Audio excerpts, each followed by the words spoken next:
La visite a débuté au point kilométrique 0+28 où des travaux d'assainissement affichent un taux d'exécution de près de 90%. Il ne reste que le revêtement de la chaussée avec l'asphalte pour finaliser cette portion. Le cortège, dirigé par Gilbert Kapoukoundindou, s'est ensuite ébranlé vers le PK3+040 où des travaux d'assainissement se poursuivent avec la construction d'un caniveau de dimension 80 sur 100 cm destiné à améliorer l'écoulement des eaux pluviales. Au PK3+140, les équipes techniques s'attellent à la mise en place d'un dallo en caisson dont les sections mesurent 1,5 m sur 2 mètres. Ce type d'ouvrage est essentiel pour garantir la durabilité de la route face aux intempéries. Un peu plus loin, au PK2+815, bien que les travaux d'assainissement soient terminés, un problème persiste. Le dallo et les buses sont obstrués avec des déchets ménagers compromettant l'efficacité du drainage. Enfin, au PK5+980, les 3 ponts prévus dans le projet sont déjà achevés. Il s'agit du pont Saeza 1 et des 2 ponts Chiamba qui marquent une étape importante dans la connectivité de la ville. Tout au long de la visite,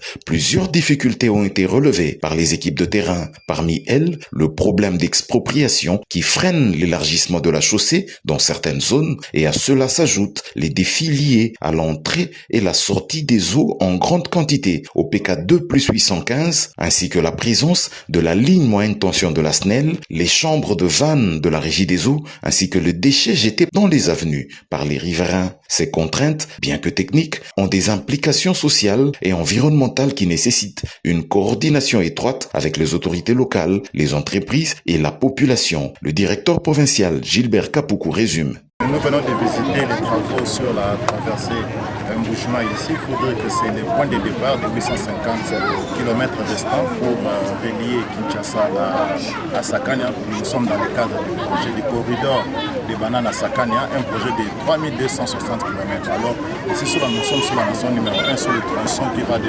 Mbujimayi jusqu'à Ngouba, un projet de 850 km. Alors, nous avons visité principalement aujourd'hui les travaux sur la traversée ville de Mbujimayi. C'est un projet qui vise à élargir la chaussée pour avoir un boulevard de 2x2 bandes. Donc ça va nous faire 15 mètres. D'une manière générale, les travaux se font avec un bon rythme. Nous sommes très satisfaits. Nous sommes ici accompagnés par le gouvernement provincial, représentés par les conseils techniques du gouverneur. Donc vous avez vu que les travaux se font très bien.